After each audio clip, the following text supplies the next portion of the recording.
When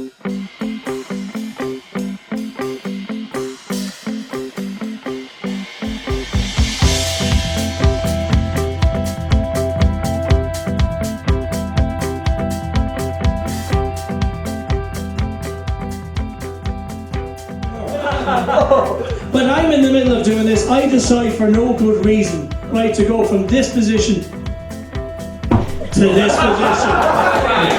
Absolutely. That's what I thought too. This is so much cooler. Do you know what I mean? I have no idea if it makes any fucking difference at all. I'm fairly certain it reduces the level of penetration which I can ill afford to do. But fuck it, I feel like a god.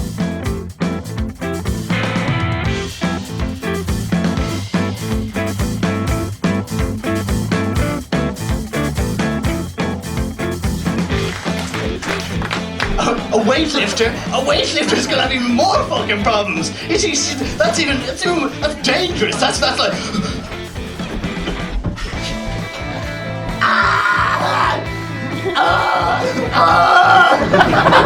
Who would do this for a living? All it involves is pain.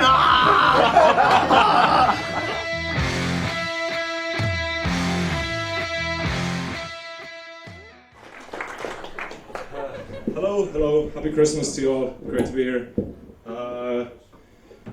Happy Christmas, which it is, I guess, for a lot of people that are happy, but the thing about Christmas is that if you're not happy, it does nothing but highlight the fact that you're very unhappy around that time of the year, which obviously isn't great, and I'm quite sad right now, and I'm not feeling great about being up here trying to make other people laugh. Well, I'm a stand-up comedian in Dublin. I moved up from Kerry about a year ago, after doing it for a year and a half before that, to follow the dream, and it was great following it, but it wasn't so great catching up with it. I suppose I became a comedian because I was studying English in college. A friend of mine was already on the comedy scene. He'd written a lot of scripts for kind of RTE and some kind of developmental stuff, and he asked me for a hand in proofreading what he'd written. But when I went through kind of proofreading the scripts, I started kind of adding in my own jokes or changing the wording on jokes. So he asked me then to come in on a full time with him, and once I got into a full time to be taken seriously as a writer, we both agreed that I should probably go on the stand-up circuit and kind of get a bit of experience, because then it's easier for kind of production companies to view your scripts and stuff like that. So it was by accident, really. Oh no. No, I'm a stand-up. Doesn't work. Oh god, this seems like a person I don't want to talk to. Good. So it's three different things for me as a performer, and it isn't this way with every comedian, but I'm an MC to begin with. I MC all my own shows in the Harbour Bar, and that was to give me experience of dealing with hecklers, which is one of my favourite things. I love interacting with people. Where did everyone go on you? She farted! A fucking 8-foot square space. Fucking bitch.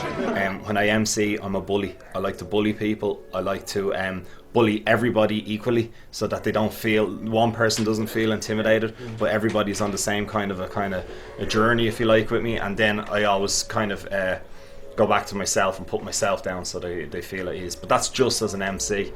Then on top of that, you've got like my normal stand-up, and my normal stand-up will be completely different to that.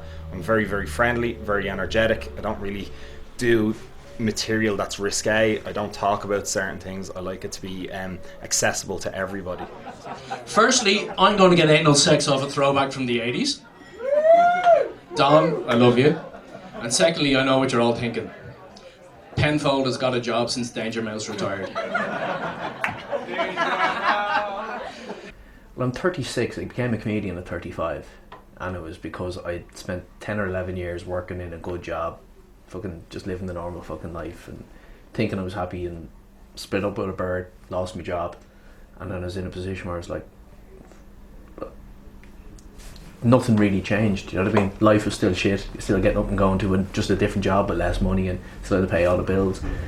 You look for a different avenue to just have a laugh and give yourself something to fucking look forward to the weekend for. So comedy was how I let loose that way.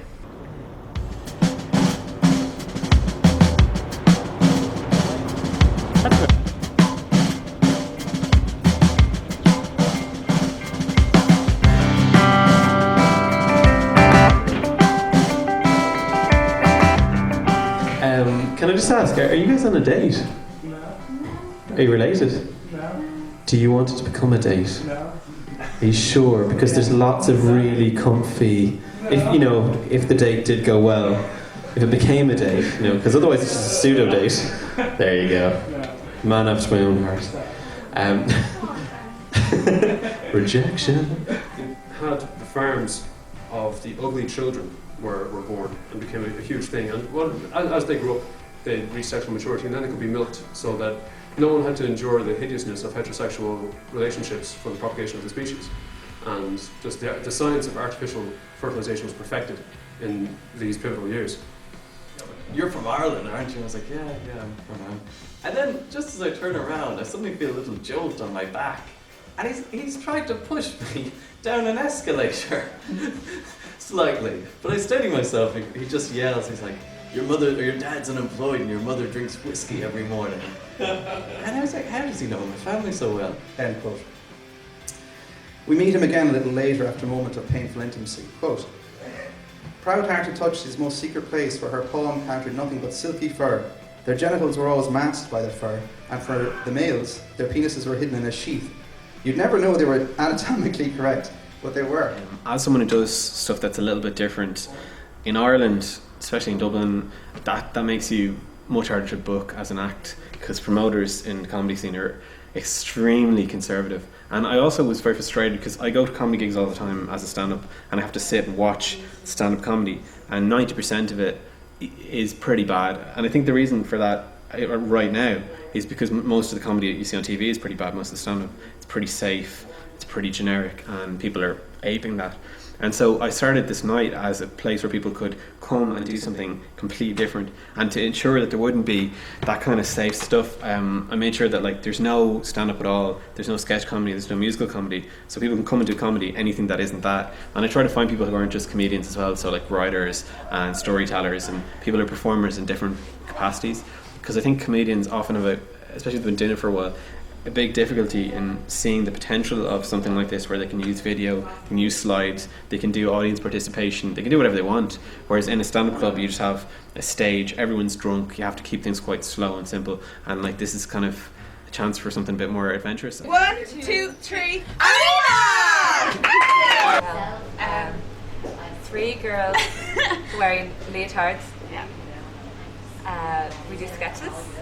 Really, and we try and be as high energy as possible just to get the audience on our side. So yeah. One thing we've heard is that from another sketch group we know, Glen Coco, they said to us the one thing about Jews is when you're on stage, it's really obvious that you haven't a clue what's going on around you and you don't give a fuck. You're just just up there going crazy. So I suppose that's a good thing. Yeah. Oh, here's the point here. You go. Okay.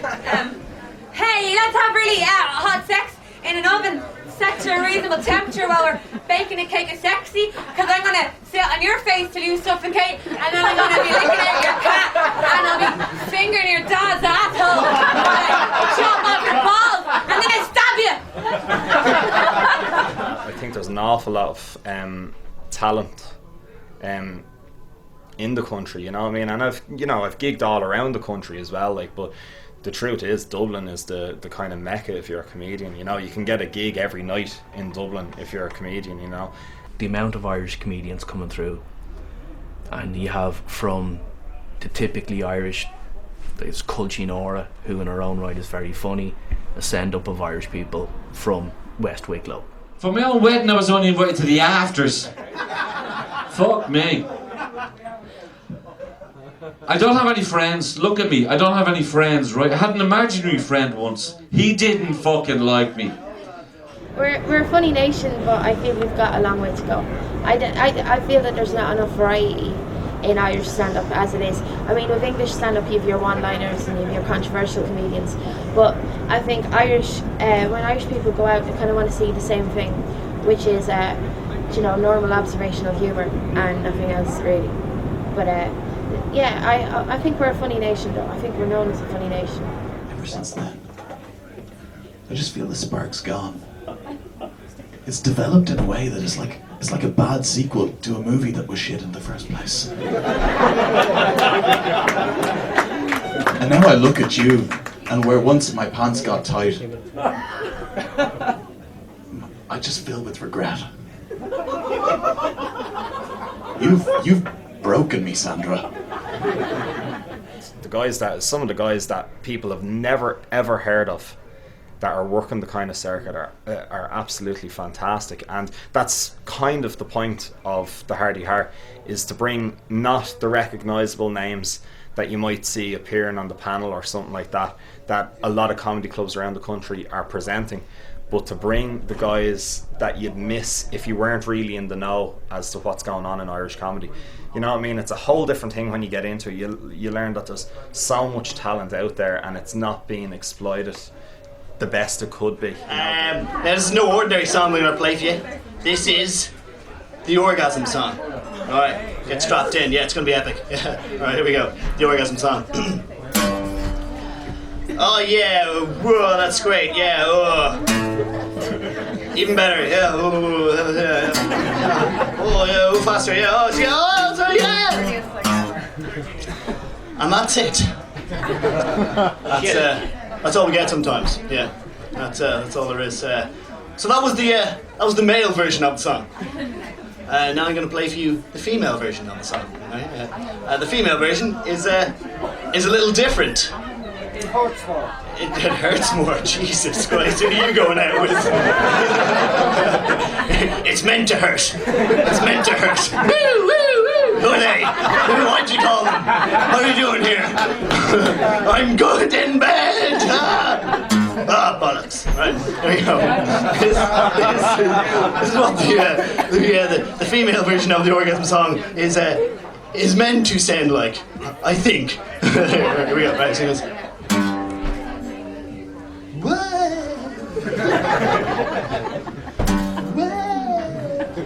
And all of a sudden,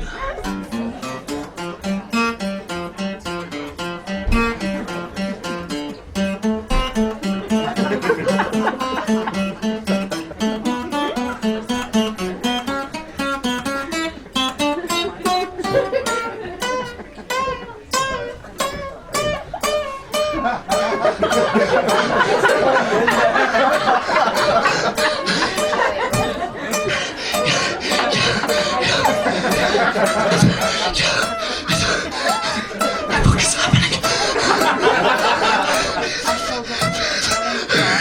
I love you.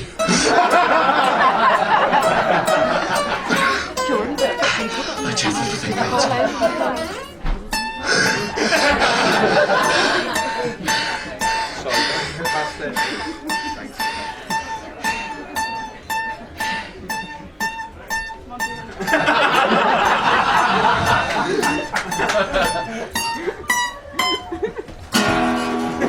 Yeah, like compared to world, I think definitely, and like I think there's definitely the right outlets in Ireland for it. Like this, like so many comedy clubs opening up. I think 5 have opened up in the past 2 months. Yeah.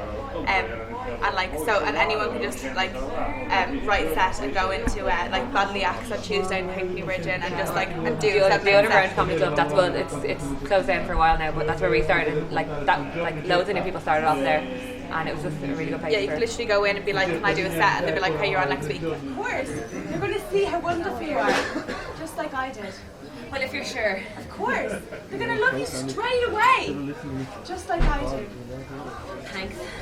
Anyway, you're going to be so happy that I finally found a nice man. All right. Right now, there are excellent stand-up comedians in Dublin, but there is a serious shortage of anyone doing anything challenging or risky or strange, you know. And I don't see any signs really of a scene that's going to confront that. Like I said, there's good stand-ups, you know, but it's all pretty generic stuff. Every comedian's going to be different. Lots of people sit down and they make sure they sit down for at least an hour a day and they write out loads of jokes and then they cross off the ones they hate and they keep the ones they like and all that. I hate that. I don't have the discipline for that. What I do is, hopefully, I'd be a good observer and I observe a lot of what's going on with me in my kind of day to day, and then I record the things that I find amusing and then I completely embellish them to make them into a funny story.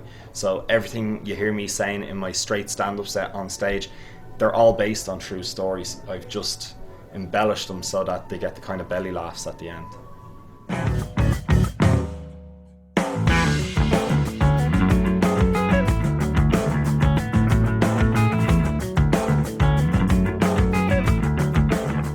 censorship in comedy clubs came up. There was an issue where a comedian in this very club, the Halfpenny Club, was pulled off stage. Can you explain? Can you put that in context for us? Well, and like, what does it mean to yourself as a performer? First off, well, the big problem with what happened in that specific situation was that they went online and complained about it there instead of complaining about it in person. I've never been pulled off a stage myself, but the problem with it is when it goes wrong for people, they tend to direct their anger or frustration in the wrong direction. I'd like to say that I'm trying really, really hard to try different things. You know, some of the stuff I'm doing on stage right now mightn't be most innovative, but I keep trying new things, anything I can think of within the confines of my limited ability to do stuff that's interesting. Well, in that particular situation, this certain individual rolled a condom over a cane and asked an audience member to suck it off. Okay. I think that's just plain offensive, you know? You have to, yeah, it's free of censorship in a lot of ways, but like people, you know, the people that run the bar here, they can't kind of be scaring away customers, you know, and same with the promoters, you know, they can't have guys on that are going to basically put the whole night in jeopardy, you know, because there's plenty of clubs around the place that's kind of content is do whatever you want and, you know, be as dark or whatever. But you have to be aware that if you're going to do one of those acts, that you're going to encounter difficulties doing it, you know. There's a problem with stand-up, which is that in the way it's organised, if you learn a routine, you set a 7-minute routine, 15-minute, 45-minute, depending, but most people are doing 7 minutes, open spots. You go along, and a promoter wants to see you do the same thing all the time because he doesn't want to be surprised. So people get the routine down, and then you go and you deliver, and it's a very static, kind of dead thing, you know. And breaking out of that is very difficult because what do? You know, if you make up something new on the spot, it mightn't work. And so it can be kind of tiring and tiresome to do the same thing. But then if you do different stuff, you get a reputation, which I've been told I have as an inconsistent comedian, you know. So yeah, like, I mean, I love doing stand-up, but I wouldn't make any claims about my own stand-up. It's pretty generic because in the context of a stand-up club, like say with drunk patrons, with very conservative promoters, it's difficult to do anything that isn't generic. Do you know what I mean? You know, if there's people leaving your gigs like every time and you're not changing it, you know, like someone has to say something, or something has to be done eventually along the line, you know. If you're clearing rooms, just something has to be done eventually, or else for the good of comedy as a whole, you know. And you can go on about censorship, but if, you know, I mean, you can have places with no censorship and no customers either, you know, because at the end of the day it's a business, you know, and people have to kind of, there's reputations at stake and stuff like that. You see, I think the issue with that whole Facebook thing was he just directed his anger and frustration in the wrong way. The thing to do is, if you have a bad night, you go home and you write better jokes and you practice more, or you just get funnier, and then people can't take it away from you when you come back, you know. So it's about just about self-improvement and just kind of trying to, you know, not trying to direct your frustration at the wrong people, basically, you know. The guy was just doing his job, the MC, to pull him off, because he was asked by someone higher up, you know. But again, like, I didn't see the act myself, but I just think, just as a general rule, if things don't go well, go home, kind of reassess, and you know, just get better, get funnier, and then people can't take it away from you then, you know. I don't know, I'm getting a bit old and angry, you might have missed that, and I'm doing stupid things. I caught my face in the fridge recently. You know, how slow do your reflexes have to be catching your face in a fridge? And it wasn't even a spring-loaded fridge, it was just a normal fridge. There was no recession-proof thing going on, it was just a fucking regular fridge. I was putting the milk back after cornflakes, and I left my face there. I caught my nose in the fridge. My nose, it was fucking bright red. Like, I was like Rudolph for about 2 days. You know what I mean? I was just stupid, this blistering thing on my face, and I was just stupid. But where do you see yourself in 5 years as a performer? In 5 years, I hope that I've reached the stage in my career that I never have to answer the question, what are you going to do in 5 years again? Just enjoying it. I really don't care. Again, it goes back to that whole aspirations thing. The first thing that's going to hold you back is, you know, delusions. I like the night, but it feels like the train's going down the tracks and there's nothing at the end but darkness. So all I say is I'm enjoying the shit out of it, and standing up on the stage doing a bit of stand-up comedy, regardless what I'm doing in 5 years' time, I'll still be doing that.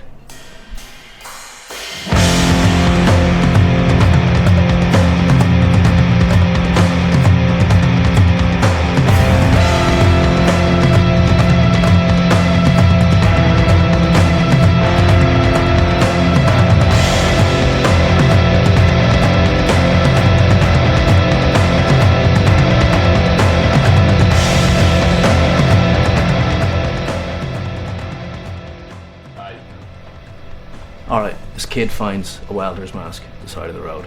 He wears it all the time. Everywhere he goes, he wears this welder's mask on him. He's cycling home from school one day on his big wheel. He's only about 6 or 7. A car pulls up beside him. The window rolls down. This old man in the car says to him, "Come here, kid, do you know anything about masturbation?" The kid says no. He said, "Do you know anything about ejaculation?" The kid says no. He said, "Do you know anything about oral copulation?" The kid says, "Ah, for fuck's sake, mister, I found the mask, I'm not a real welder." This guy sits down, guy's in a restaurant. He says to the waiter, "Hey waiter, taste the soup." The waiter goes, "What's wrong with it? Is it too salty, too peppery?" He goes, "No, just taste the soup." "No, what's wrong with it? Is it too hot, too cold?" "No, just taste the goddamn soup." "Jesus, okay, I'll taste the soup." "Where's the spoon?"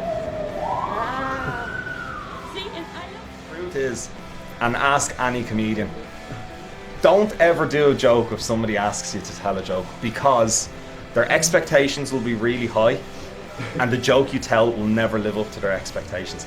The best thing to do is come watch me on stage and then you'll see the jokes that I do.